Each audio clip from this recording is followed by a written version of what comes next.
పూర్ణిమ prints లో కళ్యాణం కమనీయం సేల్స్ ప్రతి 15,000 కొనుగోలుపై ఒక గోల్డ్ కాయిన్ ఉచితం. ఈ మ్యూజిక్ వల్ల సినిమాకి మార్కెట్ అవ్వట్లేదు అని ఎవడో ఒక మాట అంటే, ఇన్ని వందల అద్భుతమైన పాటలు ఇచ్చిన ఆర్పి పట్నాయక్ సినిమాలు ఇంక నేను చేయను అని నిర్ణయం తీసుకోవడం ఏంటి? ఇదే ప్రశ్న మా టీఎన్ఆర్ గారు అడిగారు మిమ్మల్ని 8 సంవత్సరాల క్రితం. ఆ రోజు కూడా మీరు సరిగ్గా సమాధానం చెప్పలేదు. నాకు ఈ విషయంలో సరైన సమాధానం కావాలి. టీఎన్ఆర్ గారు బతికున్నప్పుడు ఆ మనిషి బతికున్నారు, ఈరోజు ఆ మనిషి బతికలేరు. ఆ మనిషి గురించి బతికిలేనప్పుడు ఒక మనిషి గురించి మాట్లాడకూడదని నేను ఖచ్చితంగా నమ్ముతున్నాను. కాబట్టి దాని గురించి ఇంకా ముందు కూడా ఎక్కడ చెప్పను. ఓకే, ఆయన గురించి వారెవరు నాకు ఇవన్నీ వద్దు. మీరు తీసుకున్న డెసిషన్ కరెక్టా? నేను ఈరోజు ఇక్కడ ఇంటర్వ్యూ చేస్తాను, చాలు. కరెక్టా కాదా మీరే డిసైడ్ చేయండి. మీకు అది చాలు సార్. మీ ఇప్పుడు కూర్చున్నాం, ఎన్ని గొప్ప పాటల గురించి మాట్లాడుకున్నాం.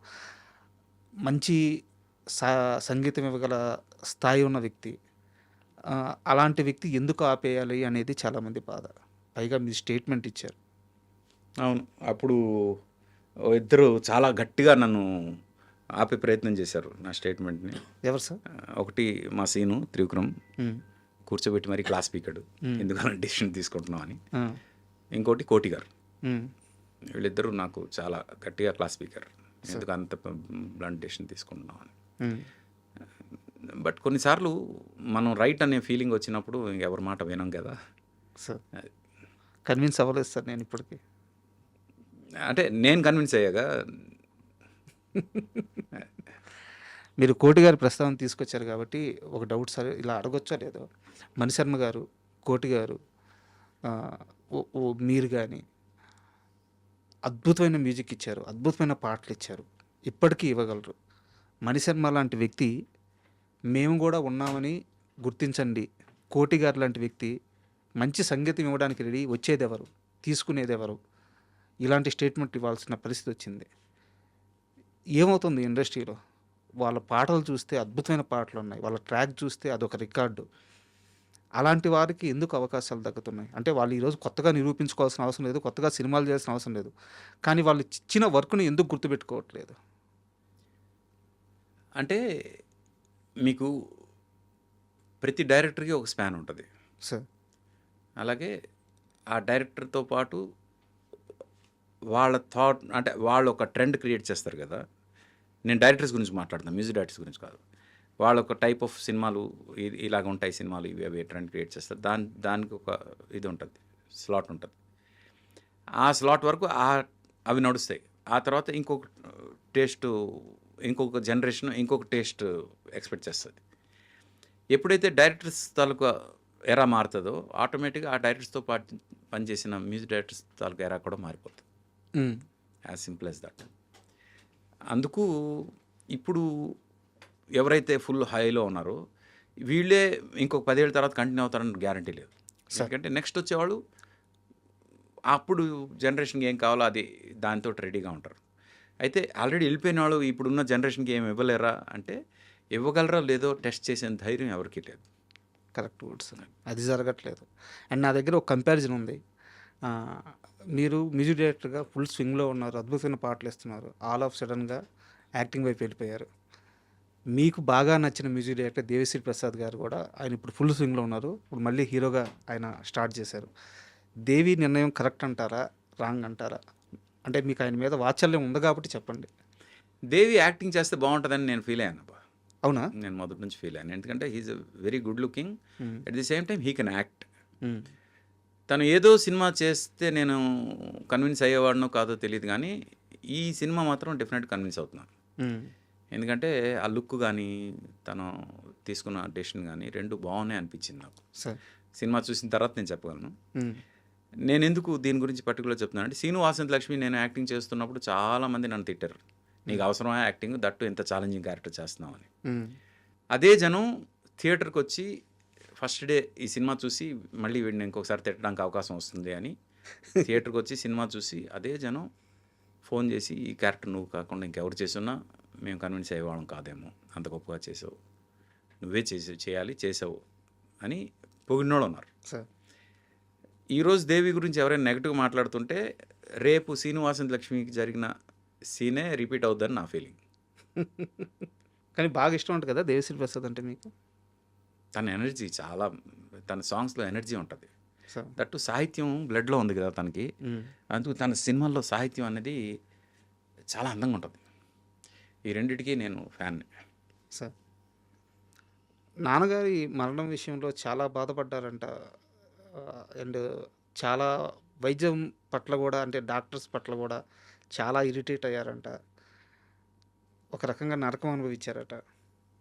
అంటే ఇరిటేట్ అని కాదు గానీ, క్యాన్సర్ అనేది ఎలా ఉంటదంటే, అది తెలిసినప్పుడు క్యూర్ అయిపోతే బాగున్ను అనే ఫీలింగ్ ఉంటది. కానీ అది ఒక పాయింట్ వచ్చిన తర్వాత వాళ్ళు సఫర్ అవ్వడం చూసి, వీళ్ళు తొందరగా వెళ్ళిపోతే బాగున్ను అనే ఫీలింగ్ వస్తది.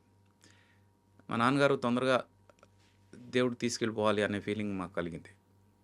ఎందుకు అంటే, మనం ఎక్కువ ఇష్టపడే వ్యక్తి సఫర్ అవ్వడం మనం చూడలేము.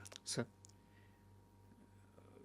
ఎంత క్లోజ్ ఉన్నా వీళ్ళు సఫర్ అవుతూ ఇలాగే మన మధ్యలో బతకాలి అనుకుంటే అంతకన్నా సాడిజం ఇంకోటి ఉండదు. అందుకు మేము లిటరల్గా ప్రే చేసాం, ఇంత సఫరింగ్ వద్దు దేవుడా, తీసుకెళ్ళిపోవాలి. అది నాకు తెలిసి ఆ ఫేజ్లో వెళ్తున్న ప్రతి ఒక్కరికి ఆ ఫీలింగ్ ఉంటుంది. మాకు అదే ఫీలింగ్ వచ్చింది. అయితే నేనేంటంటే క్యాన్సర్ విషయంలో ఇప్పుడున్న కన్వెన్షనల్ ట్రీట్మెంట్స్ ఏవైతే ఉన్నాయో, కీమోథెరపీ కానీ రేడియేషన్ కానీ, ఇవి కరెక్ట్ కాదని నా ఫీలింగ్. సార్ ఎందుకంటే నేను ఎంతమంది చూస్తున్నానో అందరూ కూడా అంటే సక్సెస్ రేట్ ఉండాలి కదా. ఇప్పుడు ఏదైనా ట్రీట్మెంట్కి ఇంత సక్సెస్ రేట్ ఉంది, అందుకు ఇదే కరెక్టు అనడానికి ఒక సక్సెస్ రేట్ ఉండాలి. ఎలోపతిలో మిగతా ట్రీట్మెంట్స్ అన్నిటికీ సక్సెస్ రేట్ ఉంది.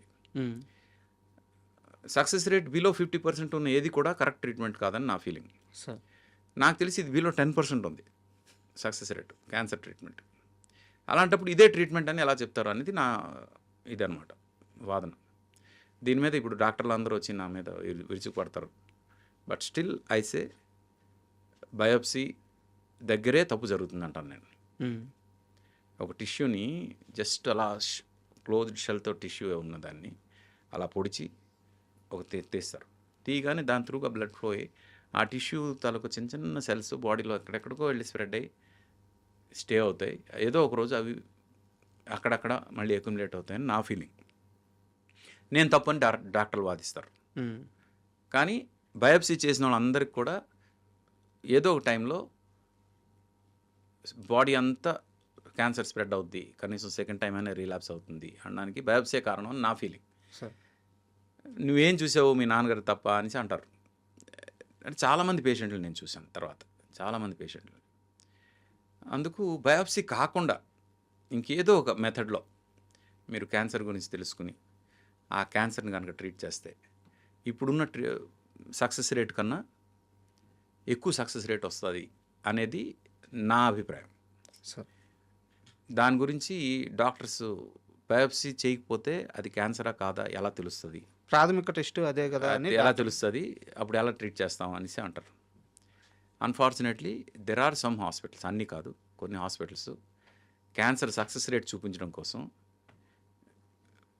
క్యాన్సర్ సెల్స్ కానీ ట్యూమర్స్ని కూడా క్యాన్సర్ అని చెప్పి ట్రీట్ చేసేసి ఇది సక్సెస్ అయిందని చెప్పిన సందర్భాలు ఉన్నాయి. బా అలాంటప్పుడు బయాప్సీ కాకుండా ఇంకొక మెథడ్లో మీరు క్యాన్సర్ని గుర్తించి దాని మీద ట్రీట్ చేస్తే సక్సెస్ రేట్ పెరుగుతుంది అని నేను అభ్యర్థిస్తున్నాను డాక్టర్స్కి. అది కనుక కరెక్ట్గా చేస్తే బాగుంటుందని. నేను సింపుల్గా కోవిడ్ గురించి కూడా చెప్తా. కోవిడ్ మీకు ఫస్ట్ వేవ్ కన్నా సెకండ్ వేవ్లో ఎక్కువ మంది జనం చనిపోయారు. చనిపోయింది ఎక్కువ. అవును సార్. ఎందుకంటే ఫస్ట్ వేవ్లో అందరూ ఇళ్లలో ఉన్నారు సార్. ఎవరు బయటికి రాలే. సెకండ్ వేవ్కి వచ్చేసరికి ఈ ఫస్ట్ వేవ్లో ఇళ్లలో ఉన్న వాళ్ళందరికీ వైటమిన్ డి లెవెల్స్ బాగా పడిపోయాయి.